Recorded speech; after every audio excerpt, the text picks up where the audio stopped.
Finally বুনির makeup রুমে চলে এলাম। তো শিলাপা নিজের হাতে খুবই সুন্দরভাবে সাজাচ্ছে বুনিকে। এখানে অনেকজনই আছে, শিলাপা সত্যি মানতে হবে, খুবই সুন্দরভাবে সাজিয়েছে বুনিকে। এখানে দেখো ছোট ছোট বুনিরাও আছে।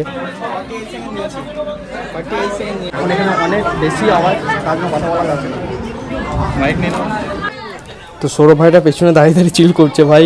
দেখো এখানে সৌরভ ভাই আছে, আরো ভাইরা আছে ওখানে। ভাই এখানে বুনির সাথে খুবই খতরনাক মজা করা হচ্ছিল, ঠিক আছে। মালা বদনের সময় ভাই মালা পরাতে দিচ্ছে না ভাই। তো যতই হোক এটা আমারই বুনি, বুনি কি ছাড়ে ভাই। বিয়েটা একটা লেন্সের শুট, লেন্স আনোনি না এমনি লাগাওনি। কথা বলা যাচ্ছে না ভাই, এত বেশি, ঠিক আছে।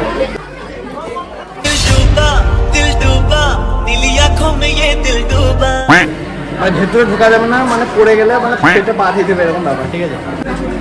এই ইরফান ভাই বলছি কেমন ভিড় বলো। ভিড় অসাধারণ। এত ভিড়ে এসি অন করে নাই, কি বলবো তুমি এটাই? এসিটা অন করে দিও, এসিটা ঠান্ডা হচ্ছে।